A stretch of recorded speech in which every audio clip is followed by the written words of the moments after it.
கலாத்தியர் 4ஆம் அதிகாரம்.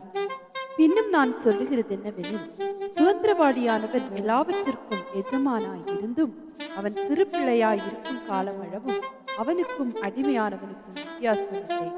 தகப்பன் குறித்த காலம் வரைக்கும் அவன் காரியக்காரருக்கும் வீட்டு விசாரணைக்காரருக்கும் கீழ்ப்பட்டிருக்கிறான். அப்படியே நாமும் சிறு பிள்ளைகளாயிருந்த காலத்தில் இவ்வுலகத்தின் வழிபாடுகளுக்கு அடிமைப்பட்டவர்களாயிருந்தோம். நாம் புத்திர சுவிகாரத்தை அடையும்படி நியாயப்பிரமாணத்திற்கு கீழ்ப்பட்டவர்களை மீட்டுக் கொள்ளத்தக்கதாக காலம் நிறைவேறின போது ஸ்திரீயினிடத்தில் பிறந்தவரும் நியாயப்பிரமாணத்திற்கு கீழானவருமாகிய நம்முடைய குமாரனை தேவன் அனுப்பினார். மேலும் நீங்கள் புத்திரராய் இருக்கிறபடியினால் அப்பா பிதாவே என்று கூப்பிடத்தக்க தேவன் தமது குமாரனுடைய ஆவியை உங்கள் இருதயங்களில் அனுப்பினார். ஆகையால் இனி நீ அடிமையாயிராமல் புத்திரனாய் இருக்கிறாய். நீ புத்திரனே ஆனால் கிறிஸ்து மூலமாய் தேவனுடைய சுதந்திரனும் இருக்கிறாய். நீங்கள் தேவனை அறியாமல் இருந்த போது சுபாவத்தின்படி தேவர்கள் அல்லாதவர்களுக்கு அடிமைகளாயிருந்தீர்கள். இப்பொழுதோ நீங்கள் தேவனை அறிந்திருக்க அல்லது தேவனாலே அறியப்பட்டிருக்க பலனற்றதும் வெறுமையானதுமான அவ்வழிபாடுகளுக்கு நீங்கள் மறுபடியும் திரும்பி மறுபடியும் அவைகளுக்கு அடிமைப்படும்படி திரும்புகிறதற்படி நாட்களையும் மாதங்களையும் காலங்களையும் வருஷங்களையும் பார்க்கிறீர்களே. நான் உங்களுக்காக பிரயாசப்பட்டது வீணாய் போயிற்றோ என்று உங்களை குறித்து பயந்திருக்கிறேன். சகோதரரே, என்னை போல் ஆகுங்கள் என்று உங்களை வேண்டிக் கொள்கிறேன். நான் உங்களைப் போலும் ஆனேனே. எனக்கு நீங்கள் அநியாயம் ஒன்றும் செய்யவில்லை. உங்களுக்கு தெரிந்திருக்கிறபடி நான் சரீர பலவீனத்தோடு முதலாம் தரம் உங்களுக்கு சுவிசேஷத்தை பிரசங்கித்தேன். அப்படி இருந்தும் என் சரீரத்தில் உண்டாயிருக்கிற சோதனையை நீங்கள் அசட்டை பண்ணாமலும் அரோசியாமலும் தேவதூதனை போலவும் கிறிஸ்து இயேசுவை போலவும் என்னை ஏற்றுக்கொண்டீர்கள். அப்பொழுது நீங்கள் கொண்டிருந்த ஆனந்த பாக்கியம் இங்கே உங்கள் கண்களை பிடுங்கி எனக்கு கொடுக்க கூடும். ஆனால் அப்படியும் செய்திருப்பீர்கள் என்று உங்களுக்கு சாட்சியாயிருக்கிறேன். நான் உங்களுக்கு சத்தியத்தை சொன்னதினாலே உங்களுக்கு சத்ருவானேனோ? அவர்கள் உங்களை நாடி வைராக்கியம் பாராட்டுகிறார்கள். ஆகிலும் நல்மனதோடே அப்படி செய்யாமல் நீங்கள் அவர்களை நாடி வைராக்கியம் பாராட்டும் பொருட்டு உங்களை புறம்பாக்க விரும்புகிறார்கள். நல்விஷயத்தில் வைராக்கியம் பாராட்டுவது நல்லதுதான். அதை நான் உங்களிடத்தில் இருக்கும் பொழுது மாத்திரமல்ல, எப்பொழுதும் பாராட்ட வேண்டும். என் சிறு பிள்ளைகளே, கிறிஸ்து உங்களிடத்தில் உருவாகும் அளவும் உங்களுக்காக மறுபடியும் கற்ப வேதனைப்படுகிறேன். உங்களை குறித்து நான் சந்தேகப்படுகிறபடியால் நான் இப்பொழுது உங்களிடத்தில் வந்திருந்து வேறு வகையாக பேச விரும்புகிறேன். நியாயப்பிரமாணத்திற்கு கீழ்ப்பட்டிருக்க விரும்புகிற நீங்கள் நியாயப்பிரமாணம் சொல்லுகிறதை கேட்கவில்லையா? இதை எனக்கு சொல்லுங்கள். ஆபிரகாமுக்கு 2 குமாரர் இருந்தார்கள் என்று எழுதியிருக்கிறது. ஒருவன் அடிமையானவனிடத்தில் பிறந்தவன், ஒருவன் சுயாதீனம் உள்ளவனிடத்தில் பிறந்தவன்.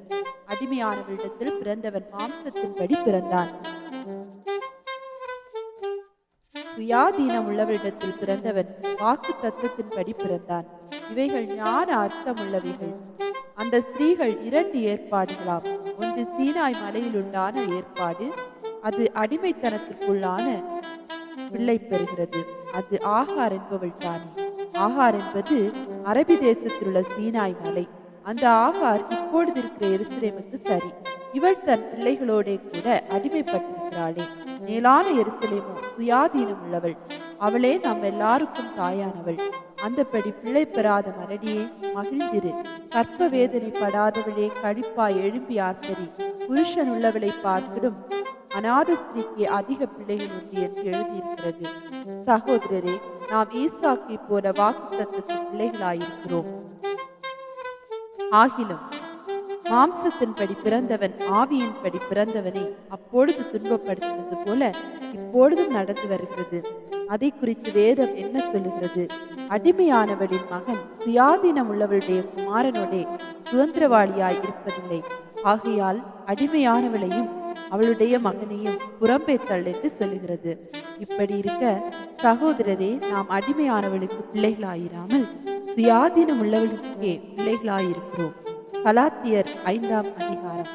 ஆனபடியினாலே நீங்கள் மறுபடியும் அடிமைத்தனத்திற்கு நுகத்துக்குட்படாமல் கிறிஸ்து நமக்குண்டாக்கின சுயாதீன நிலைமையிலே நிலை கொண்டிருங்கள். இதோ நீங்கள் விருத்த சேதனம் பண்ணி கொண்டோம், கிறிஸ்துவினால் உங்களுக்கு ஒரு பிரயோஜனமும் இராது என்று பவுலாகிய நான் உங்களுக்கு சொல்லுகிறேன். மேலும் விருத்த சேதனம் பண்ணிக்கொள்கிற எந்த மனுஷனும் நியாயப்பிரமாணம் முழுதையும் நிறைவேற்ற கடனாளியாய் இருக்கிறான் என்று மறுபடியும் அப்படிப்பட்டவனுக்கு சாட்சியாக சொல்லுகிறேன். நியாயப்பிரமாணத்தினால் நீதிமான்களாக விரும்புகிற நீங்கள் யாவரும் கிறிஸ்துவை விட்டு பிரிந்து கிருபை நின்று விழுந்தீர்கள். நாங்களோ நீதி கிடைக்கும் என்று ஆவியை கொண்டு விசுவாசத்தினால் நம்பிக்கையோட காத்திருக்கிறோம். கிறிஸ்து இயேசுவினிடத்தில் விருத்த சேதனமும் விருத்த சேதனம் இல்லாமையும் ஒன்றுக்கும் உதவாது. அன்பினால் கிரியை செய்கிற விசுவாசமே உதவும். நீங்கள் நன்றாய் ஓடினீர்களே. சத்தியத்திற்கு கீழ்ப்படியாமற் போக உங்களுக்கு தடை செய்தவன் யார்? இந்த போதனை உங்களை அடைத்தவரால் உண்டானதல்ல. புளிப்புள்ள கொஞ்ச மாவானது பிசைந்த மாவு அனைத்தையும் உப்ப பண்ணும். நீங்கள் வேறு விதமாய் சிந்திக்க மாட்டீர்கள் என்று நான் கர்த்தருக்குள் உங்களை குறித்து நம்பிக்கையாய் இருக்கிறேன். உங்களை கலக்குகிறவன் எப்படிப்பட்டவனாயிருந்தாலும் தனக்கேற்ற ஆக்கினையை அடைவான். சகோதரரே, இதுவரைக்கும் நான் விருத்த சேதனத்தை பிரசங்கிக்கிறவனாயிருந்தால் இதுவரைக்கும் என்னத்திற்கு துன்பப்படுகிறேன்? அப்படியானால் சிலுவையை பற்றி வரும் இடரல் ஒழிந்திருக்குமே. உங்களை கலக்குகிறவர்கள் கரிப்புண்டு போனால் நலமாயிருக்கும். சகோதரரே, நீங்கள் சுயாதீனத்திற்கு அழைக்கப்பட்டீர்கள். இந்த சுயாதீனத்தை நீங்கள் மாம்சத்திற்கு ஏதுவாக அனுசரியாமல் அன்பினாலே ஒருவருக்கொருவர் ஊழியம் செய்யுங்கள். உன்னிடத்தில் நீ அன்பு கூறுவது போல பிறனிடத்திலும் அன்பு கூறுவாயாக என்கிற இந்த ஒரே வார்த்தையினாலே நியாயப்பிரமாணம் முழுவதும் நிறைவேறும். நீங்கள் ஒருவரை ஒருவர் கடித்து பட்சித்தீர்களானால் அழிவீர்கள். அப்படி ஒருவரை ஒருவர் அழிக்கப்படாதபடிக்கு எச்சரிக்கையாயிருங்கள். இன்னும் நான் சொல்லுகிறது என்னவென்றால், ஆவிக்கேற்றபடி நடந்து கொள்ளுங்கள். அப்பொழுது மாம்ச இச்சையை நிறைவேற்றாதிருப்பீர்கள். மாம்சம் ஆவிக்கு விரோதமாகவும் ஆவி மாம்சத்துக்கு விரோதமாகவும் இச்சிக்கிறது. நீங்கள் செய்ய வேண்டும் என்றிருக்கிறவைகளை செய்யாதபடிக்கு இவைகள் ஒன்றுக்கொன்று விரோதமாய் இருக்கிறது. ஆவியினால் நடத்தப்படுவீர்களானால் நீங்கள் நியாயப்பிரமாணத்திற்கு கீழ்ப்பட்டவர்கள் அல்ல. மாம்சத்தின் கிரியைகள் வெளியரங்கமாய் இருக்கிறது. அவையாவன விபச்சாரம், வேசித்தனம், அசுத்தம், காம விகாரம், விக்கிரக ஆராதனை, பில்லு சூனியம், பகைகள், விரோதங்கள், வைராக்கியங்கள், கோபங்கள், சண்டைகள், பிரிவினைகள், மார்க்க பேதங்கள், பொறாமைகள், கொலைகள், வெறிகள், களியாட்டுகள் முதலானவைகளே. இப்படிப்பட்டவைகளை செய்கிறவர்கள் தேவனுடைய ராஜ்யத்தை சுதந்திரிப்பதில்லை என்று முன்னே நான் சொன்னது போல இப்பொழுதும் உங்களுக்கு சொல்லுகிறேன். ஆவியின் கனியோ அன்பு, சந்தோஷம், சமாதானம், நீடிய பொறுமை, தயவு, நற்குணம், விசுவாசம், சாந்தம், இச்சை அடக்கம். இப்படிப்பட்டவைகளுக்கு விரோதமான பிரமாணம் ஒன்றுமில்லை. கிறிஸ்துவனுடையவர்கள் தங்கள் மாம்சத்தையும் அதன் ஆசை இச்சைகளையும் சிலுவையில் அறைந்திருக்கிறார்கள். நாம் ஆவியினாலே பிழைத்திருந்தால் ஆவிக்கேற்றபடி நடக்கவும் கடவோம். வீண் புகழ்ச்சியை விரும்பாமலும் ஒருவரை ஒருவர் கோபம் ஊட்டாமலும் ஒருவர் மேல் ஒருவர் பொறாமை கொள்ளாமலும் இருக்க கடவோம். கலாத்தியர் 6ஆம் அதிகாரம்.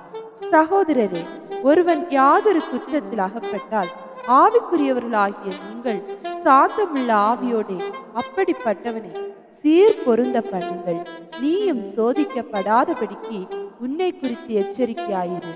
ஒருவர் பாரத்தை ஒருவர் சுமந்து இப்படியே கிறிஸ்துவனுடைய பிரமாணத்தை நிறைவேற்றுங்கள். ஒருவன் தான் ஒன்றுமில்லாதிருந்தும் தன்னை ஒரு பொருட்டென்று எண்ணினால் தன்னைத்தானே வஞ்சிக்கிறவன் ஆவான். அவனவன் தன் சுய கிரியையை சோதித்து பார்க்க கடவன். அப்பொழுது மற்றவனை பார்க்கும் போதல்ல, தன்னையே பார்க்கும் போது மேன்மை பாராட்ட அவனுக்கு இடம் உண்டாகும். அவனவன் தன் பாரத்தை சுமப்பானே. மேலும் திருவசனத்தில் உபதேசிக்கப்படுகிறவன் உபதேசிக்கிறவனுக்கு சகல நன்மைகளிலும் பகிர்ந்து கொடுக்க கடவன். மோசம் போகாதிருங்கள். தேவன் தம்மை பரியாசம் பண்ண ஒட்டார். மனுஷன் எதை விதைக்கிறானோ அதையே அறுப்பான். தன் மாம்சத்திற்கென்று விதைக்கிறவன் மாம்சத்தினால் அழிவை அறுப்பான். ஆவிக்கென்று விதைக்கிறவன் ஆவியினாலே நித்திய ஜீவனை அறுப்பான். நன்மை செய்கிறதில் சோர்ந்து போகாமல் இருப்போமாக. நாம் தளர்ந்து போகாதிருந்தால் ஏற்ற காலத்தில் அறுப்போம். ஆகையால் நமக்கு கிடைக்கும் சமயத்திற்கு தக்கதாக யாவருக்கும், விசேஷமாக விசுவாச குடும்பத்தார்களுக்கும் நன்மை செய்ய கடவோம். என் கையெழுத்தாய் எவ்வளவு எழுதினேன் என்று பாருங்கள். மாம்சத்தின்படி நல்வேஷமாய் காணப்பட விரும்புகிறவர்களோ அவர்கள் தாங்கள் கிறிஸ்துவனுடைய சிலுவை நிமித்தம் துன்பப்படாதபடிக்கே உங்களை விருத்த சேதனம் பண்ணிக்கொள்ள கட்டாயம் பண்ணுகிறார்கள். விருத்த சேதனம் அடைந்திருக்கிற அவர்களும் நியாயப்பிரமாணத்தை கைக்கொள்ளாமல் இருக்கிறார்கள். அப்படியிருந்தும் அவர்கள் உங்கள் மாம்சத்தை குறித்து மேன்மை பாராட்டும்படிக்கு நீங்கள் விருத்த சேதனம் பண்ணிக்கொள்ள வேண்டும் என்று விரும்புகிறார்கள். நானோ நம்முடைய கர்த்தராகிய இயேசு கிறிஸ்துவின் சிலுவையை குறித்தே அல்லாமல் வேறொன்றையும் குறித்து மேன்மை பாராட்டாதிருப்பேனாக. அவரால் உலகம் எனக்கு சிலுவையில் அறையுண்டிருக்கிறது, நானும் உலகத்திற்கு சிலுவையில் அறையுண்டிருக்கிறேன். கிறிஸ்து இயேசுவுக்குள் விருத்த சேதனமும் ஒன்றுமில்லை, விருத்த சேதனம் இல்லாமையும் ஒன்றுமில்லை, புது சிருஷ்டியே காரியம். இந்த பிரமாணத்தின்படி நடந்து வருகிறவர்கள் எவர்களோ அவர்களுக்கும் தேவனுடைய இஸ்ரவேலருக்கும் சமாதானமும் இரக்கமும் உண்டாயிருப்பதாக. இனிமேல் ஒருவனும் எனக்கு வருத்தம் உண்டாக்காதிருப்பானாக.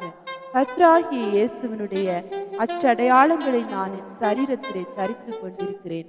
சகோதரரே, நம்முடைய கர்த்தராகிய இயேசு கிறிஸ்துவின் கிருபை உங்கள் ஆவியுடனே கூட இருப்பதாக.